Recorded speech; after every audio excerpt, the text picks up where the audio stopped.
No, it wasn't like that. He actually wasn't. So, unless you want to get into trouble. I am.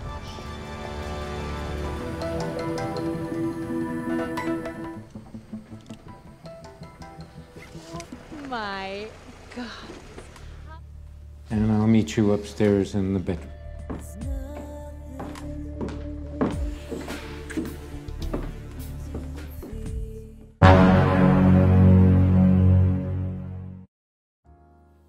Mahasiswa cerdas tidak sanggup membiayai kuliahnya di perantauan, terpaksa harus main om-om, sehingga terjadilah simbiosis mutualisme berkepanjangan.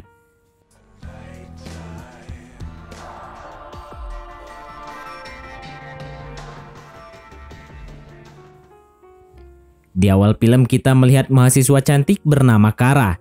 Dirinya bekerja di salah satu kafe agar bisa memenuhi kebutuhan sehari-harinya serta biaya kuliahnya. Namun ini hari ternyata ia dipecat oleh bosnya. Kara pun langsung pulang ke asrama dengan perasaan kecewa.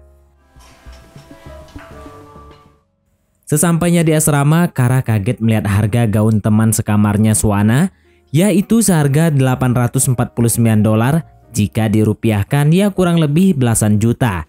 Kara heran dari mana sih sebenarnya Swana dapat uang untuk membeli gaun tersebut, padahal dirinya hanya mahasiswa biasa. Pada akhirnya di sini Swana memberikan Kara gaun untuk mengajak ke salah satu pesta nanti malam. I'll see if Justin can come on. It's just one night.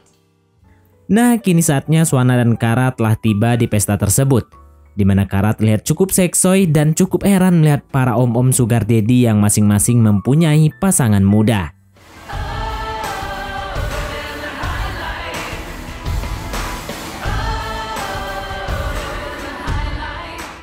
Terlebih lagi seorang pria tua yang sudah berambut uban bernama David datang mempatuk Swana seketika membuat Kara agak geli gimana gitu. Ternyata disinilah Kara baru mengetahui bahwa permainan Swana selama ini. Hi. Nah, pada saat Swana dan David pergi meninggalkan Kara sendirian, tiba-tiba datang seorang pria tua bernama Seger menyapa Kara, lalu sedikit mengajaknya berbincang-bincang, tetapi Kara malah pergi karena sepertinya ia tidak menyukai situasi sekarang ini.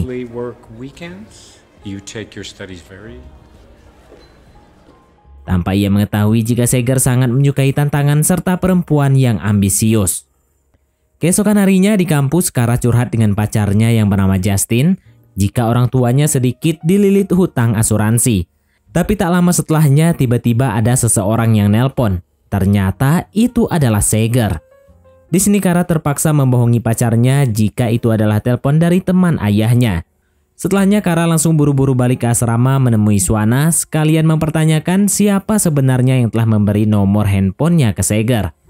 Swana pun mengakui jika dirinya telah memberi nomor itu ke Seger karena ia memintanya.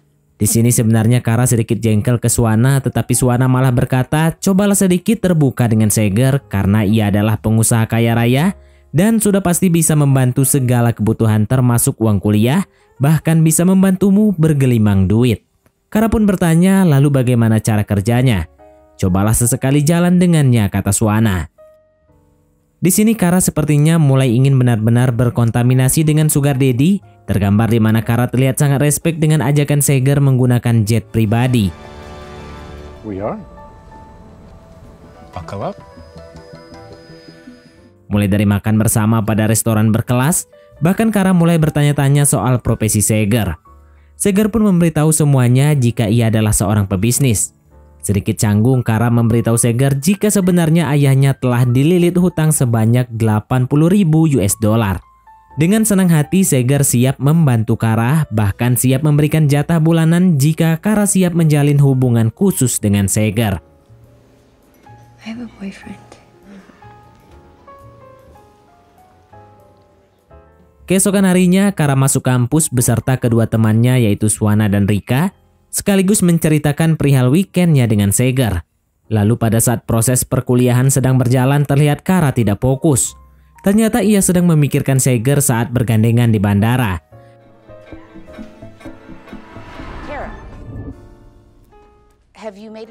Entah si Kara ini mulai naksir atau bagaimana, entahlah. Nah, malam harinya ternyata Kara meminta dijemput oleh ajudan Seger.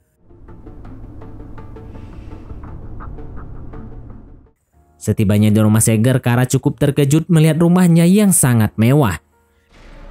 Is there anything I can do? Lalu Seger langsung menawari Kara segelas anggur. Setelah menawari, Seger mengajak Kara ke lantai atas. Entah apa sudah tiba saatnya untuk meminta jatah.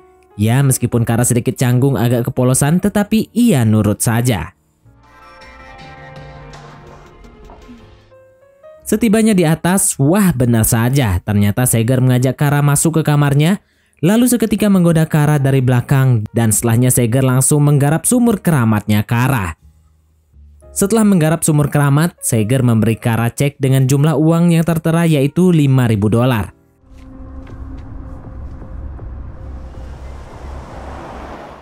Lalu keesokan harinya Kara kembali menceritakan momen semalam kepada temannya Swana serta Rika. Lalu Kara menemui kedua orang tuanya di mana Kara di sini memberi ayahnya cek dengan jumlah uang yang lumayan besar. Di mana hal itu membuat ayahnya merasa terkejut, padahal setahunya anaknya hanya bekerja sebagai karyawan kafe. Singkat cerita, Kara kembali mendatangi Seger di rumahnya guna untuk meminta uang sebanyak $80.000 untuk membantu melunasi hutang ayahnya. Seger pun siap membantunya jika Kara melayaninya terlebih dahulu. Pada akhirnya menggarap sumur keramat lagi. Setelahnya Kara pulang menemui pacarnya Justin, di mana Justin di sini juga ingin meminta jatah tetapi Kara menolak dan sepertinya Kara sudah tidak suka lagi dengan Justin. Secara tidak sengaja Justin melihat Kara memakai anting berhias berlian pemberian Seger. Kara pun beralasan jika anting ini ia pinjam dari Swana. Merasa Kara membohonginya, Justin pun langsung berangkat menemui Swana untuk memastikan hal tersebut. Pada akhirnya terbongkarlah sudah kebohongan Kara. Lalu di sini Justin kembali menemui Kara untuk mengakhiri hubungan mereka. Setelah Justin keluar, Kara malah berangkat menemui Seger. Yang ternyata Seger memberinya kejutan luar biasa, di mana Kara habis dibeliin mobil Mercy. You haven't said anything about my new set of wheels. Ya mungkin karena terlalu bahagia, Kara langsung meminta Seger masuk ke dalam rumah untuk mengajaknya mengolah sumur keramat lagi. Setelahnya Kara langsung balik asrama sekaligus mengendarai mobil barunya, tetapi sayang ia terkena musibah di tengah jalan. Terpaksa Kara harus membawa mobil itu ke ayahnya, kebetulan ayahnya bekerja sebagai mekanik. Di mana Kara di sini beralasan jika mobil yang ia tumpangi ini adalah transportasi kampus. Setelahnya Kara balik ke kampus. Hey. Di sisi lain ayahnya juga telah memperbaiki mobil tersebut. Lalu secara tidak sengaja ayah Kara menemukan surat pendaftaran mobil atas nama Seger. Merasa penasaran, ayahnya pun berangkat mencari Kara di kafe tempat ia bekerja. Tetapi ya disinilah ayah Kara baru mengetahui jika anaknya sudah lama dipecat.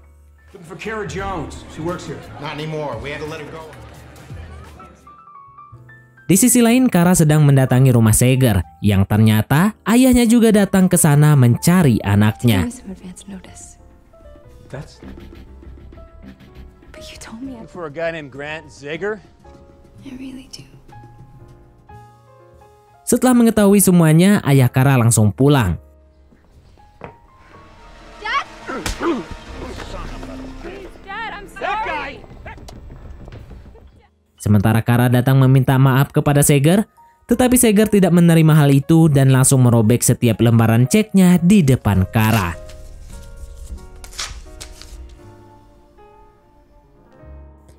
Setelah kejadian itu, hidup Kara benar-benar hancur. Ia memikirkan setiap kejadian-kejadian yang dia alami.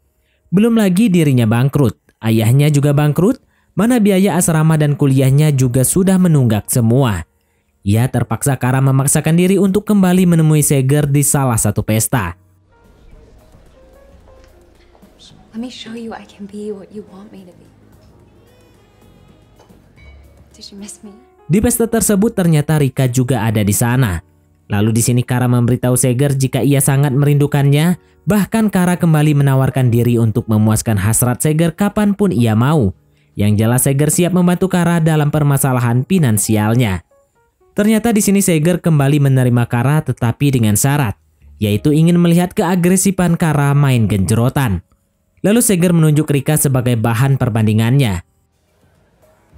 And we'll see if you really mean that.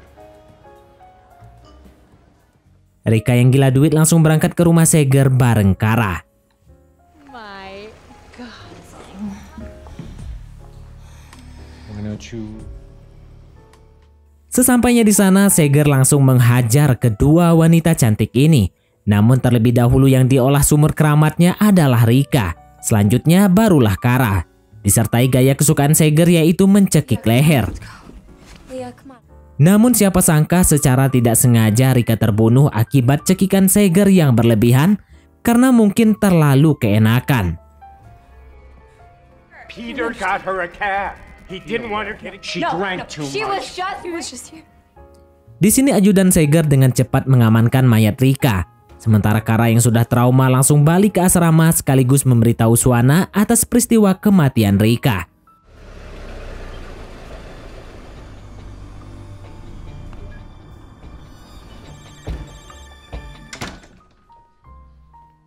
Tetapi di sini Swana tidak begitu percaya dengan omongan Kara.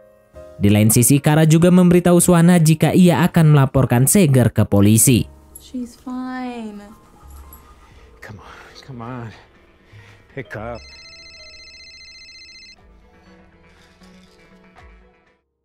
Nah, malam harinya Kara yang sedang jalan keluar, ternyata ajudan Seger sedang mengikutinya, yang sementara mempersiapkan obat bius.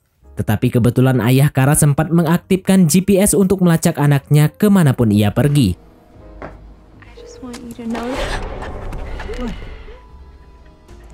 Mengetahui anaknya sedang tidak baik-baik saja, ayah Kara pun langsung bergegas mencari tahu apa yang sebenarnya terjadi dengan Kara. Sementara ajudan Seger sudah memasukkan Kara ke dalam bagasi, lalu membawanya ke suatu tempat.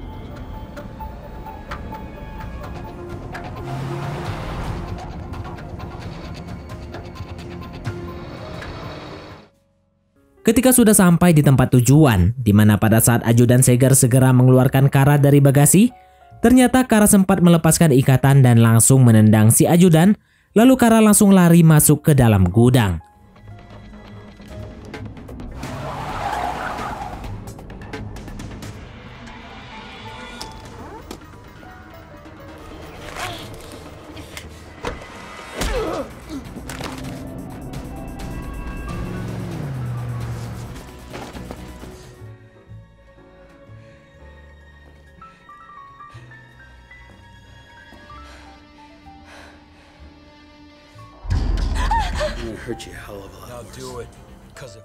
Di sisi lain ternyata ayah Kara juga segera tiba di tempat tersebut dengan bantuan GPS melalui HP Kara yang sempat diamankan oleh si ajudan.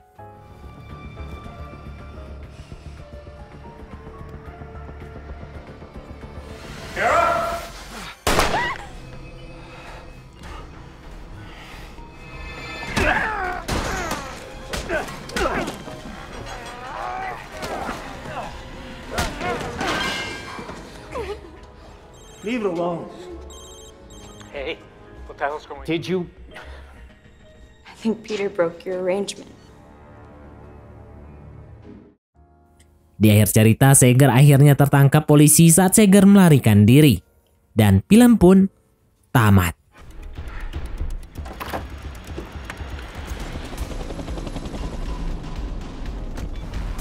It's plane off the ground in 5 minutes.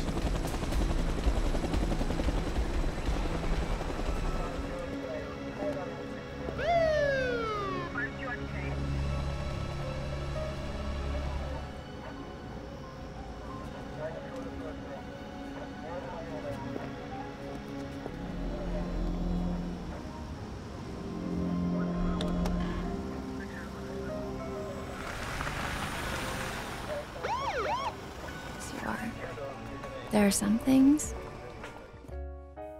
Oke, baiklah, mungkin sampai di sini saja teman-teman untuk alur cerita film kita kali ini.